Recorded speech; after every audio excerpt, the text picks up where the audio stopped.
Hello and welcome to episode 164 of the Ego Chall Podcast. My name is Preston Byers, and as always, I'm joined by my co-host, Justin Binkowski.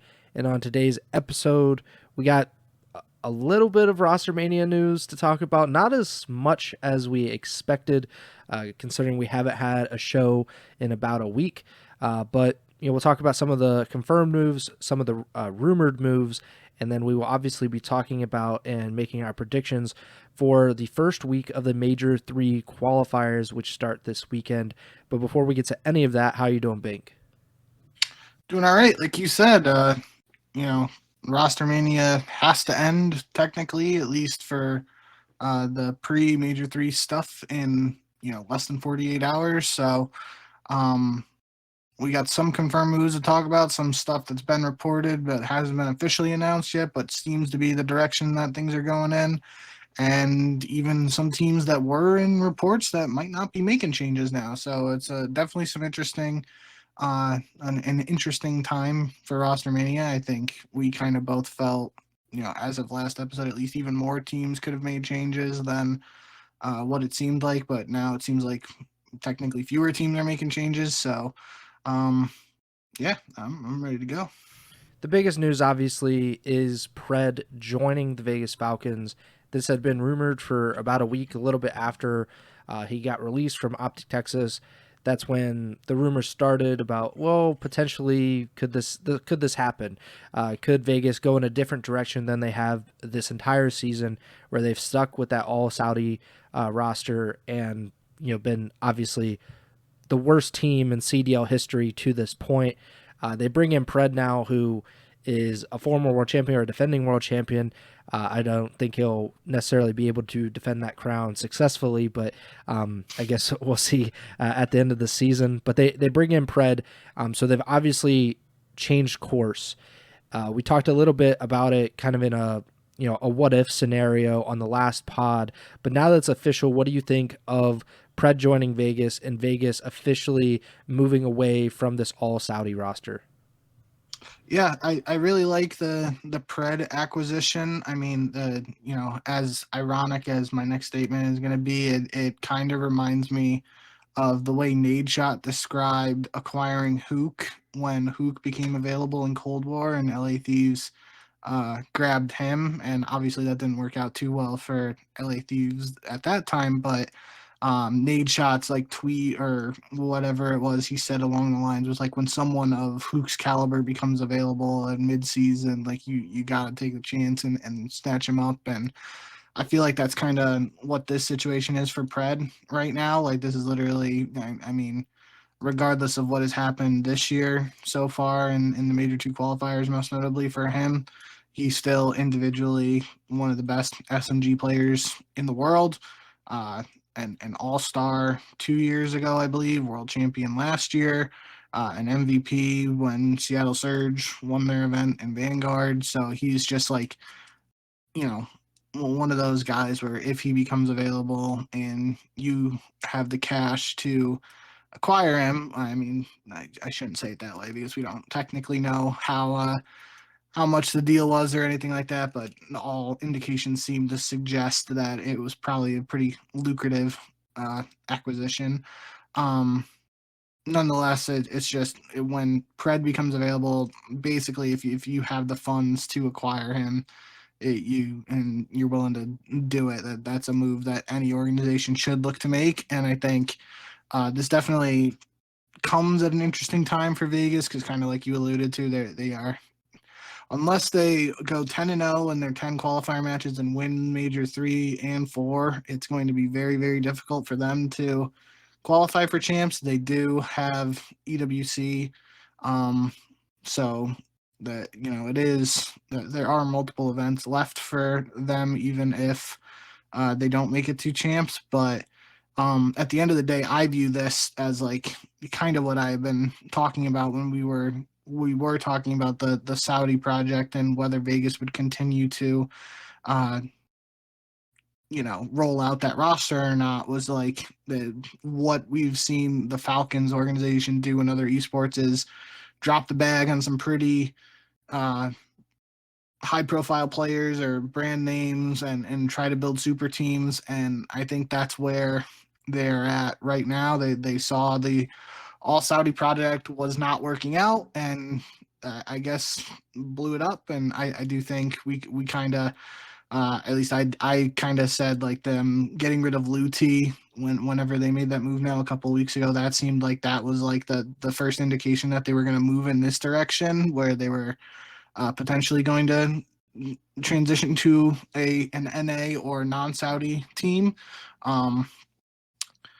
But yeah, so I think that grand scheme here, like it is, PRED is a strong acquisition for Vegas. I would be surprised. Well, again, don't know the details or anything like that of the deal, but I feel like you have your cornerstone piece now to build around for the foreseeable future. And based on reports and rumors and everything like that, it does seem to be the case that Vegas will have XNID in the roster, so it's not going to be a full NA or just a full non-Saudi roster. Will be interesting to see whenever Kicks becomes available to compete again, if they decide to add him back to the roster. So then maybe it's like the roster going into next year, or just like the roster to build around for this team might be PRED, Kicks, XNID, and one. We'll have to see what that is, but the rumors suggest that Arcides and Priesta will be joining this team. I kind of view that at this point as basically like giving them a chance on another team here, but I don't view that as like the long-term roster for this team. I do think long-term for Vegas, it's probably they try to build around PRED and XNID, potentially PRED, XNID, and Kicks, and go from there. But yeah, it's definitely, like I said, I think a lot of people saw this coming. I think I was on the fence about it earlier in the season. I thought it seemed like, especially after the first couple of roster changes during Major 1 qualifiers and Major 1, where they were like shuffling the roster around for the first time, it felt like they were committing to the Saudi lineup, and they were going to stick it out for this entire year, whether it completely failed or not. And I do think it is somewhat interesting that they are making this pivot now at the halfway point as opposed to at the end of the season. But maybe the thinking is, with EWC being in Saudi Arabia and being a like quote unquote home event for the organization, like they might view that as like they want to build a team that is competitive for that event and competing at a very high level for that event potentially. So I definitely think PRED gives them a good chance to do that, but it's going to be interesting. I do think overall too, like, well, I'll let you talk about any thoughts you have on the roster. Then I have I guess a question I'll throw at you. Yeah, so I think this is a good move, obviously, just to reinvigorate whatever interest there is in the Vegas Falcons being in the CDL, because if they continue to do what they were doing, then it just becomes a situation like the Paris Legion. Even though it's not like they're cheap or anything and they're not willing to spend money, but if you keep the all-Saudi roster, then what is the reason for fans to even cheer for you? Even like Middle Eastern fans, like are they really going to cheer for you if you lose literally every single match and you're not competitive in a lot of these matches? I feel like that would just kind of decrease some of the interest or potential interest that fans would have in that kind of team. But yeah, this is a great move for Falcons. Financially, I hope it's a great move for PRED, simply because he is, at least from the outside looking in, prioritizing the compensation over the competitive factor, because there are other teams that we expected to make roster changes in this ROSTERMANIA period between Major 2 and the Major 3 qualifiers. And Vegas is obviously at the very bottom of the standings. They're, even with PRED, they're still unlikely to make champs because they have such a gap between themselves and 8th place. So he's going for the money, and I'm not saying that's right or wrong. That's what I view this as I'm trying to secure the bag, so to speak, and maybe I'm not competitive or as competitive as I could be had I joined Carolina, Minnesota, C9, etc. One of those teams, really any other team, honestly, because even joining a team like LAG, I see them as being more likely to make champs, even if it is very unlikely. So it's a weird move for him. We don't always see this, where high level players go to like the bottom row of the CDL, so to speak, because I can't really remember there being a ton of instances of like these. Like PRED is obviously at his best. Like he could be the best player in the world when he's at his best, which is not something that can be said for many players in the CDL.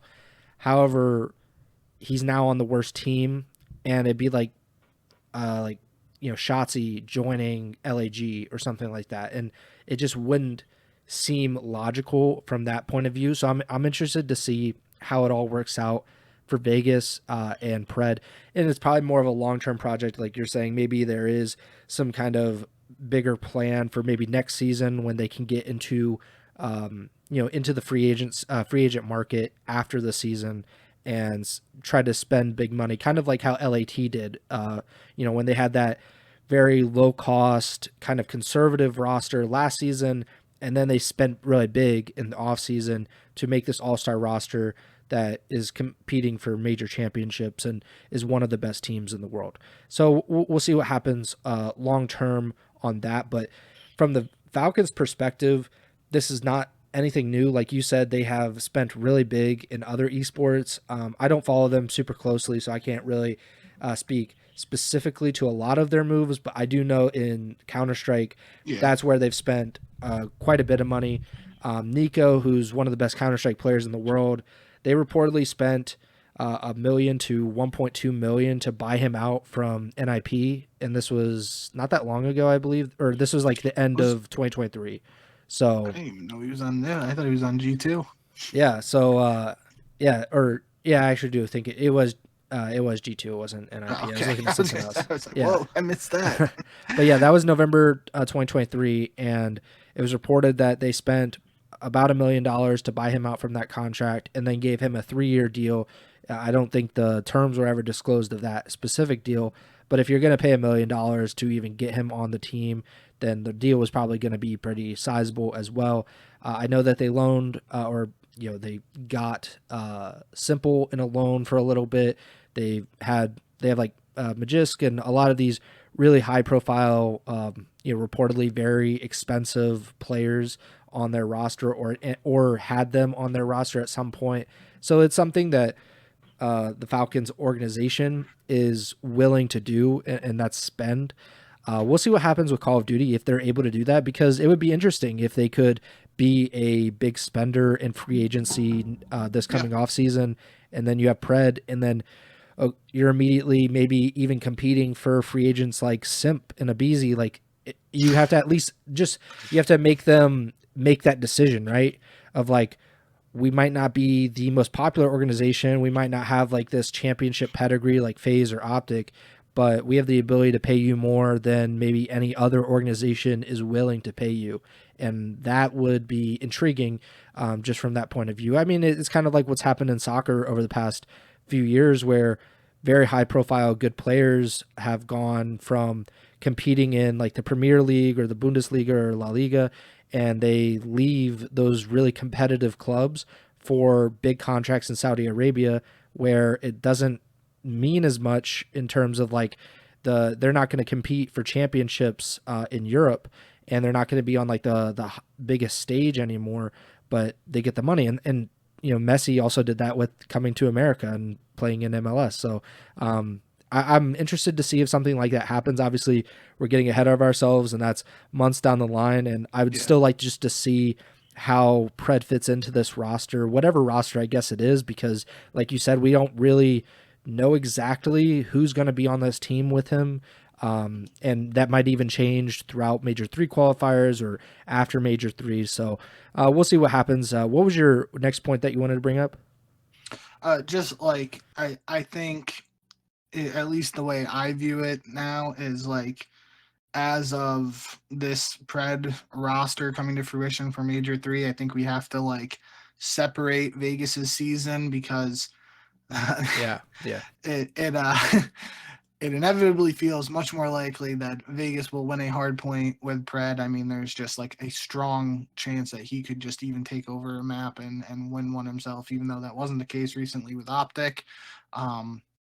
So I mean, I guess it's possible they still don't win a hard point or a series, but I feel like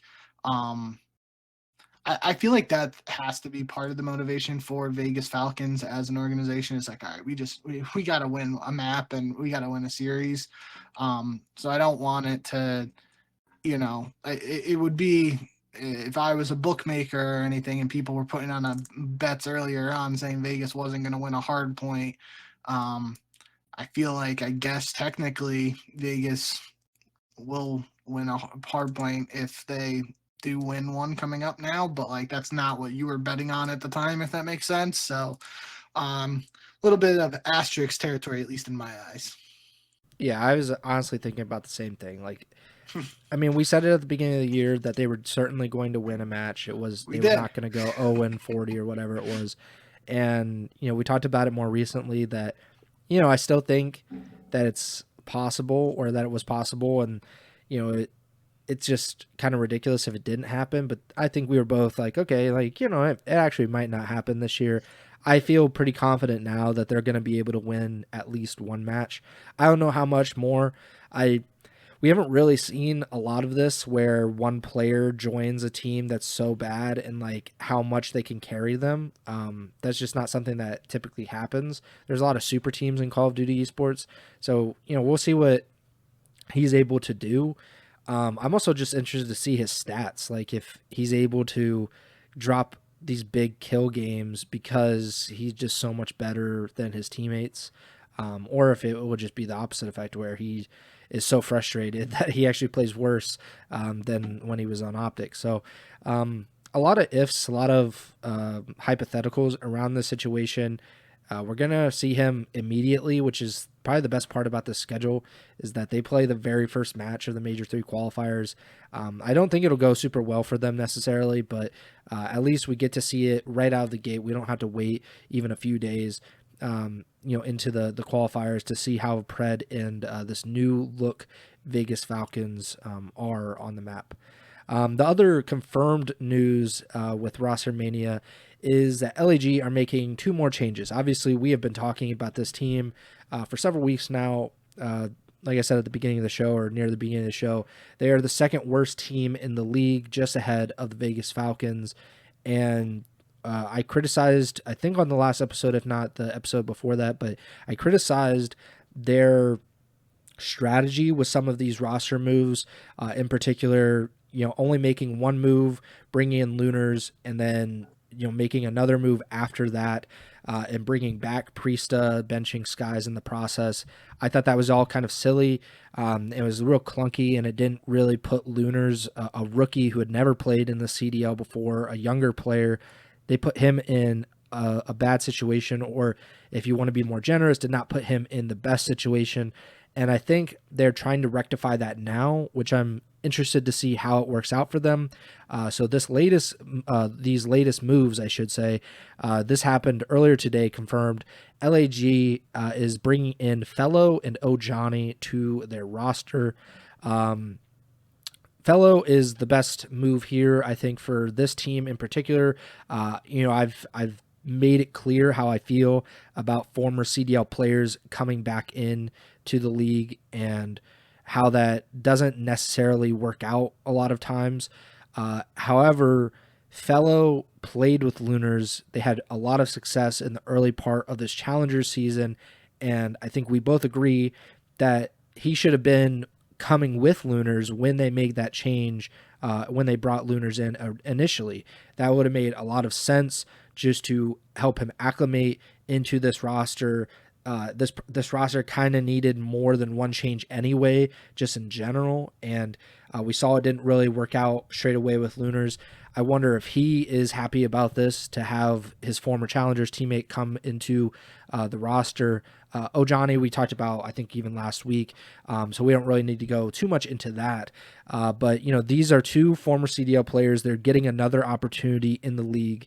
We're going to see how it works out. LAG needs to pick it up very quickly if they have any shot at making champs. So what do you think now that it is official, FeLo and oJohnny coming into LAG? Yeah, I think that's just when this whole Lunars situation came about. I don't think I necessarily thought that like FeLo was gonna be the other move along with Nooners, Lunars. Um, I forgot what I was saying. There was just the carousel there of like Lunars coming in for Priesta, and then Priesta coming in for Skies, and then Priesta coming back in and all that. That's what I felt like that was a little disadvantageous for Lunars in his first stint in the CDL. I think last episode when we were talking about it, just like we've really this year so far with the challengers players moves that have been made mid-season between Vancouver and LAG in particular, we've seen like both ends of the spectrum of obviously Neptune's instantly changing around Vancouver season on one end and on the other extreme opposite is Lunars coming in and not having like a super big impact right away, but not saying that's necessarily on him or anything. It's just that's the way things have worked out so far. And I mean, I definitely think to your credit, you were the one who definitely advocated more for FeLo to join LAG. I was thinking FeLo to Minnesota myself personally, but you were the one sticking for that. If it worked in challengers, let's see if it works in the CDL mentality, and we're gonna get to see how that plays out now. So I definitely think it's an interesting move in that sense. I'm obviously happy for FeLo, one of longtime figures in the COD community at this point now, and his background in S&D, and obviously his background with Fizzerp, who's one of my favorite players of all time. I think very highly of FeLo, and I think him coming into this squad gives LAG or Gentlemates like that, that quote unquote IGL that isn't really a thing in COD, but it's just like, with Skies and Priesta running the ARs for the team previously, it felt like they could in a sense do some of that like leadership role, but that's just it feels like that's more suited to what FeLo has done recently in his career at least. I still think the Johnny for Lynn's move is just interesting with the whole like French background for Lynn's and Gentlemates, but definitely shows a sense of urgency from the organization at this point. So I think that's interesting. I think it's going to be interesting to see how the dynamic works between Kismet and oJohnny, just in the sense of is it a quote unquote role reversal for Kismet where he has to go 99 Kiz every time and then Johnny's the one doing the dirty work, or is Johnny going to slide in and try to be 99 Johnny while the Bulldog does his thing and has his pop-offs here and there. So it's really when it's only a 4-man team, this statement I'm about to say sounds kind of stupid, but just the way these moves have played out, I am interested to see how this SMG duo works and how the AR duo works with Lunars and FeLo, because like you said, we've seen it succeed in challengers earlier this year. Now we're taking it to the next level and going to see how it works there. I think just in general, this is a good move because they've overhauled this roster, bit by bit, but this 3/4 of this roster is completely different now.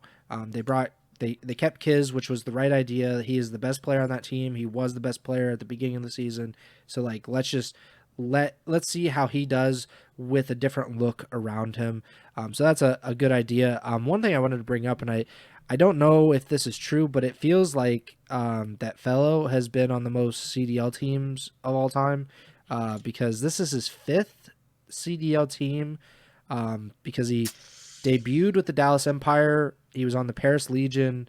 Then he went to the Florida Mutineers, Carolina Royal Ravens last season, and now he's with LAG.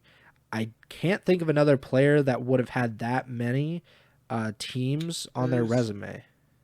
TJ and Slasher. Yeah, that's who I thought of too. You gotta think like they were on OGLA, so they get like, they get one that's not in the league anymore, kind of like FeLo getting Dallas Empire. TJ's been on OGLA, Thieves, Boston, Carolina, Legion, so that's 5 there. I guess if you count Vegas Legion and Paris Legion as 2, some people might have, some more teams too. So I think 5 is definitely a good number. I don't know if there's anyone actually at 6. Yeah. So yeah, so TJ's at 5. I don't know. Clay's probably close because he was Did on Clay play for Carolina. Paris? No, he was a Vegas guy. He was Vegas. Okay. But yeah, like I just thought that was weird, and obviously, FeLo's career has been a lot different because he hasn't really gotten like a prolonged period in the CDL. It feels like at most it's like one season, then he has to go to challengers, kind of work his way back up, which is interesting that he's been able to do this. Like I know, like he's a very well liked guy. I don't know if that has anything to do with it, but like he's also just been really good in challengers, which is like it just feels weird that he hasn't gotten like this long extended push in challengers. But I mean, maybe it's just a credit to wrong place, wrong time, and the ability to kind of pick himself back up every time that he isn't part of a team's plans. But I just wanted to bring that obviously because it was a little weird. But yeah, this is a big move for LAG. Like I said, they're going to have to compete really quick, try to find some kind of groove, even if they're probably not going to be what Vancouver has turned out to be with Neptune. I think that's unrealistic to expect that really of any team making a midseason roster change. But if they could even have half of that, if they could start getting into the winners bracket of these majors, start winning, maybe just getting a few points here and there in the qualifiers, like getting 3 wins in the qualifiers consistently would go a long way. Getting maybe just even a win at a major, again, goes a long way, especially when you're talking about at the bottom of the CDL standings and who might be able to kind of fall down the standings, and maybe LAG could leapfrog them. But we'll see. They play their first match on Saturday. Will not be an easy match by any means, so it's going to be a tough one. That is it for the confirmed part of the roster news. Obviously, we talked about last week, Hook signing with OpTic again, replacing PRED, Super coming into the roster for the Miami Heretics. Other stuff, and I think you already mentioned RC's and Priesta potentially coming to Vegas, if I'm not mistaken. But Kenny, that is the shoe that hasn't dropped yet. It felt like at one point that Kenny was going to join the Carolina Royal Ravens, reunite with TJ and Slasher, former teammates of his. Now it seems like he is leaning toward the Minnesota ROKKR, who obviously are kind of looking for this change that's going to boost them up the standings. A team that we had high hopes for, and you can see the potential of some of these players, but it hasn't clicked more recently. They had a pretty good first quarter of the season, but these last 5-6 weeks have been really rough for the ROKKR, and they're looking for something. So what do you think Kenny would move the needle for Minnesota? This would obviously kind of give them that veteran presence that we had talked about at the beginning of the season that they were lacking. Yeah, that's where my head's at. I mean, I think it was maybe reported last week that FeLo was, I know it was Arcides was being looked at. Yeah.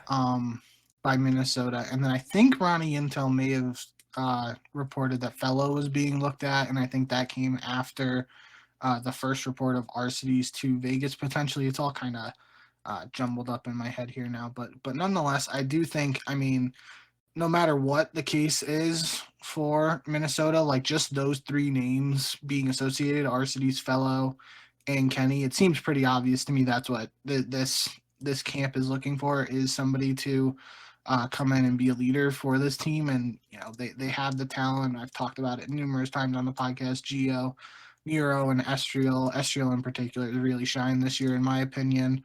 But all 3 of those guys, they can slay with the best of them really at any given time. It's just it feels like it's inconsistent in terms of one of them will pop off at one time and one of them will be lacking a little bit, and vice versa.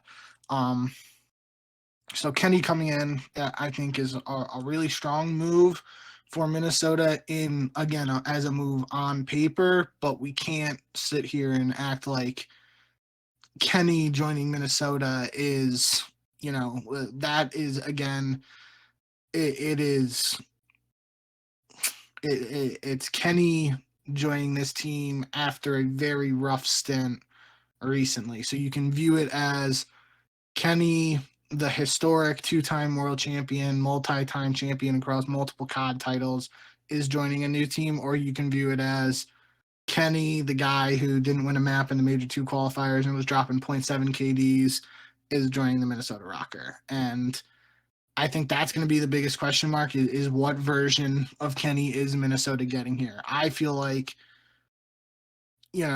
knowing the type of person Kenny is, he's going to be super motivated to try and prove any of his doubters wrong, like he has in the past and multiple times. And he's going to want to do everything in his power to show out as soon as he joins this new team. But it's just, I don't know what the confidence level is in himself at this point, because I feel like that's going to be the biggest thing. We know how, talented he is, but has his confidence taken a hit at all based on the recent results and his latest stint with OpTic? That's going to be the biggest thing for me. So, in theory and on paper, love the move. I think it makes a ton of sense, and that this really could be something that pushes this Minnesota squad to the next level, which is, we've seen them have flashes all season long at different points. It just hasn't been super consistent, and maybe this is what they need. But if, Kenny is playing like he was recently with OpTic on this new team, it's not going to be very different than what Paul X was doing. And I think that's the nicest way of phrasing it. It's just both Paul X and Kenny recently were struggling statistically, and you can bring as much intangibles and leadership to a team as possible. But at the end of the day, if your team's getting super, super outslayed because one guy is not, doing his work in that category, then it's going to be tough to win maps. It's not impossible, but it's going to be a lot tougher. So is interesting too, just thinking about it big picture. Like it seemed like with everything we've heard with Kenny in terms of the roster move with OpTic, it sounded like he was going to take a break. So it would be a very short break if that is the case, and him stepping down, all that stuff. But if this move does happen, I think, again, in theory, on paper, makes a ton of sense. We just have to see what version of Kenny Minnesota is getting. It just feels unrealistic to expect Kenny to be much different than he was with OpTic.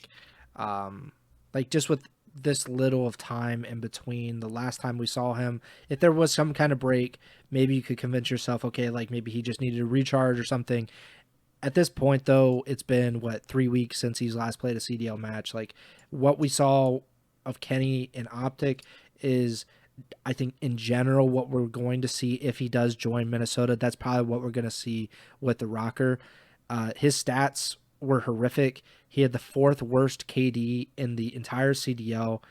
2 of those players were Vegas Falcons players. The other is Super, who's played, like 7 maps or something like that total. So we'll see if he's able to kind of boost those stats. Paul X had a similar KD. If you look at the breaking point rating, which takes in more into account than just KD, Kenny was 10th worst in that stat. Paul X was 9th worst. So there's not, if you're looking at statistics, and of course that's not how, this move is not just statistics based, not just in skill based. This is intangibles based too. Something that you mentioned, basically, like this leadership, veteran experience could be helpful for this relatively young team. But it's really hard to convince yourself that Minnesota is making a big splash and that this is going to turn around their season, or that Kenny is going to turn around his own season with this move. We will see. We're probably being overly pessimistic or negative, but that's just kind of how we see it. Like, it's going to be, he's going to have to prove it. Like, it's not just going to be, okay, Kenny's joined this team, they're going to be so much better. It's really going to be, I think, a challenge for both of these sides to figure out if they're going to be able to make a run towards champs together. One thing I forgot to mention, but I don't remember if you mentioned it, with LAG making that move by picking up oJohnny and FeLo, they released Priesta, so he had previously been benched along with Linz. I believe Linz is still on the roster as a substitute. Priesta, who was benched, I believe, on March 29th, they released him a day before they officially announced oJohnny and FeLo. So I just thought I should mention that, and that Priesta, appears to be an unrestricted free agent if that wasn't already clear. So, I mean, the timeline of events based on reports and rumors at this point was that Vegas was initially looking at PRED, RCDs, and ProLoot to play with XNID. And then I think the rumor was that upper management for Falcons decided against ProLoot, and that's when Priesta entered the equation for Vegas Falcons. So, again, that's unconfirmed. I did think it was a little interesting that we got the PRED announcement from Vegas Falcons, but we still technically don't know who the other two players are, even though indications seem to suggest it's RCDs and Priesta at this time. But either way, I think it was maybe Boston or Brian Stats tweeting something along the lines of, like, since Priesta won his world championship with the subliners, he's had like top 12 placings at every LAN or something like that along those lines. It basically, regardless of what the exact stat is, Priesta has not had strong performances over the past 2 seasons since winning that world championship. And it felt like, to me, like this Gentlemate squad could have been one of his last opportunities. But now, if he does join Vegas, I feel like this is really, like, he's really pushing the limit in terms of how many opportunities he's going to get. Obviously, he's super talented, world champion, one of those guys who can do basically any role that you need him to do if you're thrown into a pinch, and is very flexible in that regard. But definitely has struggled in the past couple of seasons. So we'll have to see how things work out there for him. Yeah, it's really not a situation where, like, he's not a bad guy. It's not like, it's just, this is how it goes for almost every player. There have been very few that have kind of got out when they were at or near their top or weren't considered on, like, the decline. Scump is probably the best example of, like, he was very, very good when he retired. Like, he wasn't at his peak because his peak was even higher, but, like, he was one of the better players in the CDL when he retired. There's not a ton. I mean, Crimsix, I guess, was still good. He was definitely declining, but he was able to contribute to a winning team by the time that he retired. I can't really think of a ton else. Like, I guess if you want to consider, like, TP and Merc, like, players that really just kind of retired rather suddenly, like, they just got out and were like, yeah, I'm done. But there's not many instances of that. And so Priesta, he's had this long, very successful career. He should feel very good about what he's accomplished. But this is kind of how it goes, and this is usually how it ends for a lot of these players, where it just is like, it's your time. Like, you're not the same player, or you're not able to contribute in the same way that you once did. And if he does get this chance with Vegas, it does feel like this will be the last chance, because he's also one of those players that's been on numerous CDL rosters as well. He's been on Minnesota. He's been on what was the New York Subliners. Obviously, LAG this season. I believe he was on Boston as well. Boston, and FaZe. Oh, yeah, he was on FaZe to start. So, yeah, he's been on quite a few of these teams. Yeah. And we've talked about it before, but sometimes, like, you run out of teams. If we don't get expansion, there's really nobody else. Like, a lot of these organizations don't like to recycle the same players. They like to recycle players that other teams have already recycled, but they have not recycled themselves, if that makes sense. So yeah, he's kind of running out of teams. If he does get this opportunity, I hope the best for him. Same with Arcides. Obviously, he's had a break from CDL. He's been in Challengers. I believe he just won the Challengers Open, the most recent one, or I guess the only one so far this season. So that's great. That would give him another opportunity. But yeah, that'd be a weird team for Vegas, just in general. That you'd have PRED and Priesta, Arcides, and you said Exnid would probably be the fourth. That just is that's peculiar, I guess. So we'll see what happens. We don't even know if that'll end up being the case, because obviously they play tomorrow, or not tomorrow. They play Friday, and well, when you listen to this podcast, they play tomorrow, and they haven't announced this roster. That being said, some of these teams have not announced their roster, and I think that's weird too, because we thought, okay, Carolina is going to make this change. It seemed like it was heading toward Vivid being dropped or benched or whatever. Kenny's coming to this roster. Now it looks like Kenny's going to Minnesota. Does that mean Carolina's staying the same? Of course, they are a top 4 team, top 5 team. They should feel very good about where they are, especially compared to where we expected them to be at the beginning of the season. And now, like, Vivid's like, guys, like, are you dropping me, or am I staying here? Like, should I be playing these matches? What's the deal? I think that's really weird. That puts him in a bad position. Obviously, he has not had a great season, but he's been able to contribute to the team and been able to help them become a top 5 team very solidly, and win a lot of matches so far this year. But that is a bad place to be in for him. I think C9 not making a change is interesting too. Like, maybe they feel good about more recently what their results were, but it just seems like they're currently in 9th place. So if season ended today, they wouldn't make champs. They would be the only team in the bottom 5 not to make a change in these last 2 weeks, because Boston hasn't made a change, but everybody else in the top or in the bottom 7 has made a change other than that. So, but yeah, I think that kind of wraps up our roster mania. I don't know if you have any lasting thoughts before we kind of move on to the next part of the show.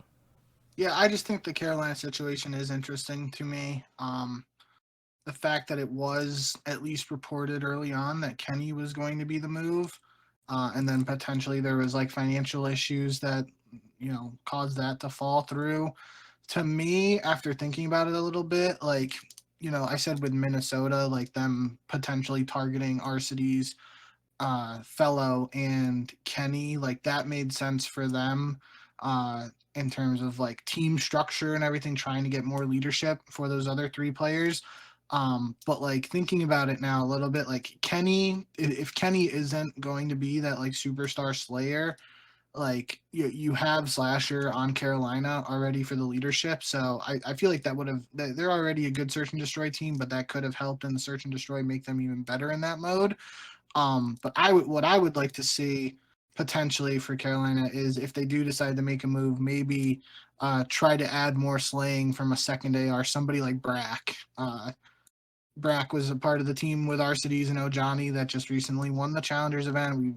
I've thought highly of Brack before, even when he was on the Florida Mutineers at that time. He played pretty well, had some really good statistical numbers, and it just didn't really translate to wins with that team.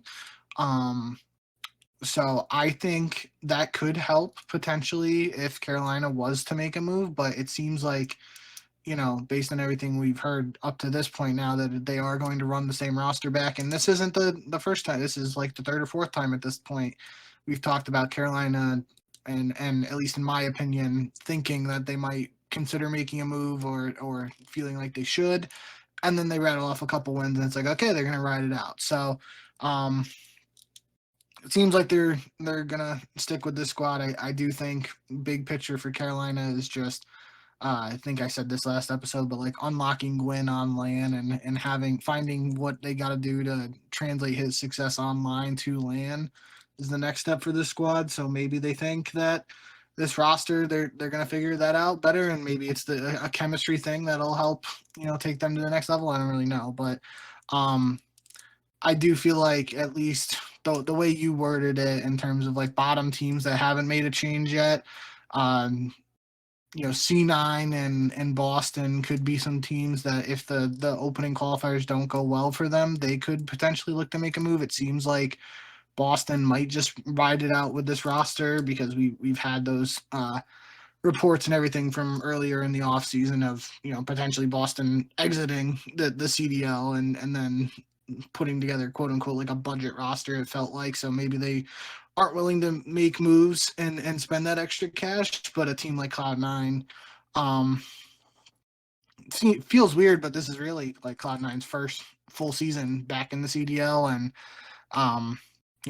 they're just a couple months removed at this point from having a guy like Hydra on the team, and they were willing to make a move to accommodate him in that regard, and that seems to be how C9 Jack operates across league and all of C9's other titles. So I do think C9 could be a team that makes a move if somebody becomes available, and that's why part of the reason why I thought PRED was an interesting option for Cloud9. But since that's out of the picture, I do think if Carolina struggles in these qualifiers, they could most likely be the most likely team to make a move if they struggle in these qualifiers. Probably Carolina, and then I would say C9 after them, and then maybe Boston if they actually are willing to make a move. Yeah, Carolina definitely seems like the team most likely right now because they've, kind of floated it out there privately, reportedly, whatever.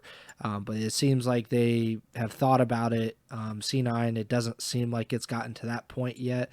But if they struggle, then they have to kind of make a move because they've given this team a lot of time to figure it out, and they've started to figure it out. If we're looking at the most recent results, they are certainly better than they were. I mean, they were horrific basically in the Major 1 split or whatever you want to call it, and they're looking better, but they're still in 9th, so they're going to have to really pick it up. And probably if they're not at least like in 7th by the end of like these qualifiers or after Major 3, it would be pretty shocking if they did not make a change at that point. And I don't know, like if they have any problems like getting players, because I don't know if they have to be in LA if they pick up someone mid-season, or if that's like they'll make an exception. I'm not sure exactly what the deal is there. Obviously, we talked about that situation for a while, but I don't know if that applies to mid-season pickups. If someone has to move mid-season to go to LA, I don't know if that's prohibiting in any way, but we'll see what happens with C9 and a lot of these other teams. Bink and I were talking about it before the show, but we're expecting a bunch of rosters to get formally announced the day that this show goes up, or a day after, because that's how CDL teams very, very stupidly and selfishly operate. But that about does it for ROSTERMANIA. We will kind of clean up anything on the back end on Sunday. If something got announced, if Kenny signs back with OpTic, I don't know what could actually happen in the next few days, but we'll talk about it at that point. So let's get into these predictions for the Major 3 Week 1 qualifiers. I believe you said that these qualifiers are shorter than the Major 1 and Major 2 qualifiers. 5 matches. Yeah, so previously in the Major 1 and Major 2 qualifiers, there were 7 matches per team because there was a minor in between. So there was a lot of CDL points at stake. You get, I believe, 10 points for each win in the qualifiers, and then the top 4 teams, if I'm not mistaken, at the minors would get points as well. There's not that many points up for grabs here in the Major 3 and then in the Major 4 qualifiers. So the majors will be the biggest time to get points. You can only play 5 matches, meaning you can only get 50 points in these qualifiers. So these matches are going to mean quite a bit. And I do love qualifiers as we get toward the end of the season, because you can see the light at the end of the tunnel, and you can see where these teams actually might slot into for champs, and who is actually competing with who. We're not to that point yet, but I think we're getting to that point, and these matches grow in importance with each passing week. But we're going to get into the week 1 qualifiers here on Friday, April 4th. Like I mentioned near the beginning of the show, the Vegas Falcons will debut their new roster, whatever it may be, I guess, against the Vancouver Surge, who have been one of the best teams in the league over the past 6 weeks. Of course, I'm going to go with Vancouver, but this is a very intriguing matchup because of Vegas. Yeah, will be interesting to see what the Vegas roster looks like and how they perform. But Vancouver coming off a really strong Major 2 qualifier and Major 2 run, so I can't pick against them right now against Vegas when I don't even technically know what the roster is. So give me Vancouver. Yeah, especially because Vancouver's also very good in hardpoint. That's like their go-to. Yeah. If they were to lose or anything to Vegas, that would be a stunner. Minnesota versus OpTic. So if Kenny is to sign with Minnesota and make his debut to begin the Major 3 qualifiers, it would be immediately against his former team and his former World Championship teammates, at least two of them, because obviously PRED is now on Vegas. But I mean, I want this to happen so bad. I really need Kenny to sign with Minnesota, even if he just played this one match. I just need to see this one match. Bless you. I'm gonna go with OpTic. I do not believe in this team yet. I think they obviously have a good chance. Like the talent is still there. That they could certainly be better than what they are now. But people have been saying they're looking better in scrims. I don't really care one way or the other. I'm going to go with OpTic because Minnesota has also been very unconvincing recently, and I have no idea what they're even going to look like with whatever their roster is. So we saw at Major 2, OpTic 3-0'd. I think it was a 3-0. OpTic beat Minnesota in loser bracket round 1 of Major 1. Obviously, It's going to be different rosters this time around, so that doesn't mean much. But end of the day, I am really excited for this match if Kenny does join Minnesota.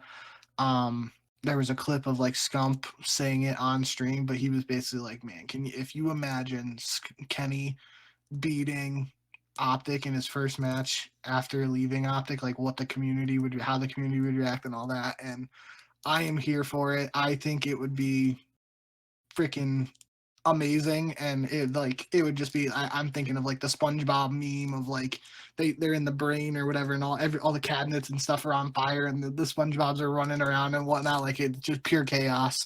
So I'm gonna pick Minnesota here purely, based on revenge match narrative. I do think, based on the limited scrims I've watched of OpTic streaming them over the last couple days, the new OpTic team has looked a little better. So I do think OpTic is probably favored in this match technically, but I'll take Minnesota here for the storylines. Yeah, I would imagine that they're favored, but I can't imagine it being by very much. Atlanta versus Toronto, the last match on Friday. Obviously going to go with Atlanta FaZe. Yeah, we'll take FaZe 2. Saturday, April 5th, Vegas starting out the day as well against the Miami Heretics. I'm going to go with Miami. There's no reason to pick the Vegas Falcons. I mean, maybe if they look really, really good against Vancouver, I'll be like, man, I regret not picking them against the Heretics, but I think we got to slow our roll a little bit. Not even, I mean, I'm going to pick Miami too, but this is definitely like a more winnable match in my opinion. It's even Miami making the change for Super coming in for Lucky, so it's going to be a fresh roster for Miami. At the end of the day, I just think they probably have a little bit more advantage just because we technically don't know the Vegas roster, and just more of the Miami players have played together recently than this Vegas team. Hopefully I said that correctly. I'm kind of losing my mind here. But I think I got to go with Miami in this, but this definitely feels like an opportunity, especially, I think of Miami probably as more of a better search team than a respawn team. I think they went on a streak earlier in the season where they were losing game 5s or not doing well in search. So maybe the numbers don't support that, but I just remember Super played well in search when he was filling in for medals in that one match. So, if Real and Rencor aren't popping off in the respawns, maybe that's an avenue for Vegas to steal a map here with PRED cooking, but we'll have to see. It's very speculative at this point. Just again, we technically don't know for sure what Vegas roster is going to look like, so I can't really pick them. Even though I do think if this is the PRED Arcides Priesta Exnid roster, definitely feels like this is a could be a more competitive series if that is the case. But I'll still go with Miami. It says a lot about Pred just in general that he can kind of change some of the optics around it, lack of a better term. But like the hope of this team seems a lot higher. Even if it is just him and 3 Saudi players, I still think like, granted, Miami is a much more beatable opponent than most in the league. Still, like if this was the roster that we just saw from Vegas at Major 2, like it's not a question in my mind that the Heretics would win. Now that Pred is on the roster, it feels like, okay, maybe there is like some slim chance that Vegas can pull that off. And I think that says a lot about how good he is as an individual player. Next up, LAG versus Carolina. Of course, LAG going to debut their new roster in this one. I'm going to go with the Royal Ravens. Obviously, they're just a much better team in general. But I guess we'll see if LAG can kind of change course or change the direction of how their season has went with this new roster. You said who are you going with? Carolina. Okay, yeah, I'm going with Carolina too. I do think it is interesting. This is FeLo's first match against Carolina, the team he was on last year, and 2 of his former teammates most recently in the CDL with Gwyn and TJ. So I do think, the whole conversation around search and destroy in this match in particular, I feel like Gentlemates should be a little bit better with FeLo in S&D, and it's going to be like, maybe not for this game in particular, but FeLo should know at least a little bit of the tendencies of Gwyn and TJ just because he played with them a little recently. So could be an interesting wrinkle in this match. I still think I got to go with Carolina here, though. C9 versus OpTic up next. I'm going to go with C9, but I mean, if OpTic looks very good against Minnesota, then that's going to be an interesting one. I'm going to go with C9 too. I do think interesting tidbit was, I believe, the last time these teams played, at least online. I can't remember if they matched up on LAN, but maybe they did. I can't really remember. No, they didn't at Major 1, and did they just lose at Major 2 to... Let's see now, who eliminated OpTic from Major 2? That would be Toronto. Okay, so no, I don't think they played. I think the only time they played was earlier in the season when there was the online cheese and OpTic smoked C9. That's what I was getting That's at. From what I'm seeing, yes. Okay, so that is an interesting wrinkle here. But I do think Cloud9, haven't really seen this team for OpTic play in an official capacity outside of the stream scrims. Cloud9 has seemingly been improving a little bit in, the Major 2 cycle. So I'll go with C9. I don't love the pick, but until I, get more a taste of what OpTic's going to bring to the table here with this new roster and official matches, I'll take C9 here. Final match of Saturday, Toronto versus Boston. I love my boys, but I'm going with the Ultra. Yeah, gotta go with Toronto too. Sunday, April 6th, the last 3 matches of the first week of qualifiers. Minnesota versus Boston. I'll go with Boston here, but I mean, it's kind of a toss-up. I think there's really not a lot you can go on here. Yeah, I do. This could be a close match, and kind of like you said just a couple minutes ago, since there's only 5 qualifiers, and as opposed to 7 this time around, this could be like one of those matches that's the difference between a team going 2-3 or 3-2, and could be the difference between starting Major 3 and winning a bracket or not. So interesting in that regard. I'll take Minnesota here, which means I'm picking Minnesota to go 2-0 when we technically don't even know their roster, and that means they will most likely go 0-2. Yes, that is true. Atlanta versus Carolina, FaZe, obviously. Yeah, gotta go with Atlanta. Could be a little bit of an interesting one online, just if Atlanta's or Carolina's able to do something in the searches, but Atlanta's just too good, so can't pick against them. And the last match of the weekend is undoubtedly the best if you're just looking at like two top teams against each other. That is LAT versus the Vancouver Surge, a rematch of the minor two finals. Just two of the best that we've seen, at least recently, even though LAT is coming off of a very disappointing Major 2 performance. I'm going to go with LAT still. I don't think that Vancouver has beaten them. They had that qualifier match after the minor, and LAT just swept them. So I'm going to go with the Thieves here. Yeah, you kind of took what I was going to say, but that's I'm taking Thieves too. I think minor 2 finals was closer than the qualifying match we saw immediately after that. I was a little disappointed we didn't get to see this matchup on land. Like, it was set up to happen in the bracket. In the second round winners bracket, didn't happen because LA Thieves got upset with the first round curse that I am dubbing the first round curse as an extra, or number 1 seed curse, I should say, at least for this year. And then loser bracket, we could have potentially saw it in loser bracket finals, but it didn't work out. Thieves got 4th. So, yeah, I think Thieves have just matched up better with them recently. Will be interesting to see. Should definitely, like you said, be a very competitive match, and I'm excited to see it for another time, just to see if anything's changed or how they match up. But I'll take Thieves. And that is our show. The pick'em so far this season. You are 96-46. I am 90-52. So we'll obviously keep that going as we get through the Major 3 qualifiers into Major 3.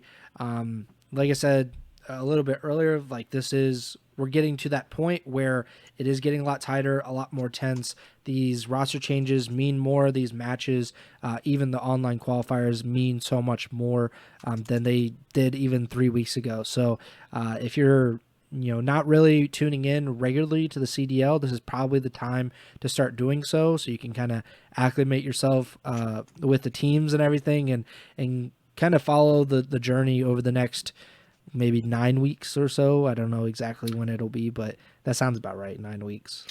No, I mean, in general, like, just again, because of the lower number of qualifiers, we have a LAN event for the next 4 months, I believe, because end of April we have Major 3, end of May we got Major 4, end of June we have the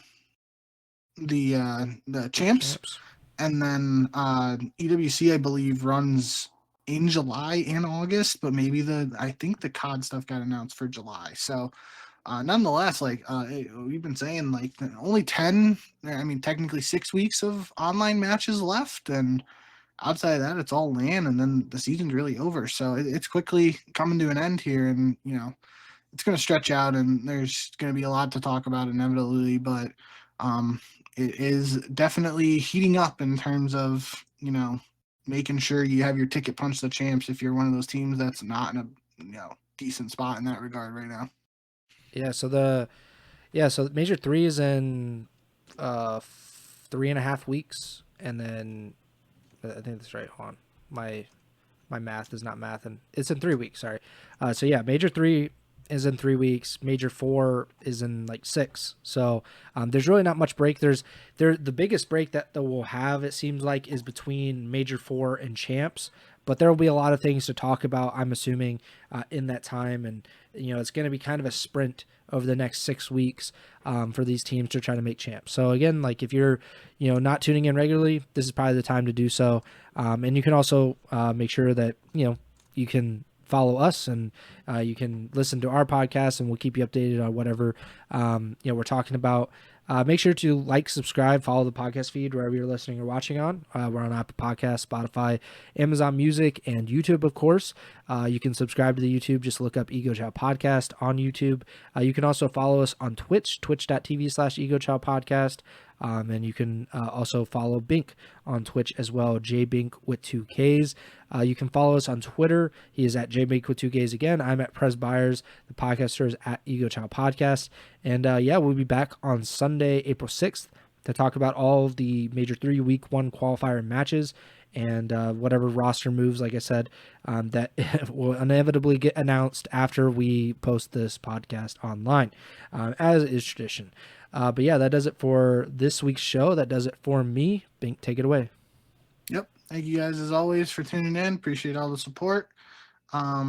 Should be some interesting matches this week, and looking forward to seeing what all the confirmed roster moves are and seeing them in action and being able to talk to you guys about it in just a couple days now. So we'll catch you guys back here on Sunday. Looking forward to it, and hope you guys enjoy the matches up to that point, and we'll see you back here when we go live again. So remember, send the chat.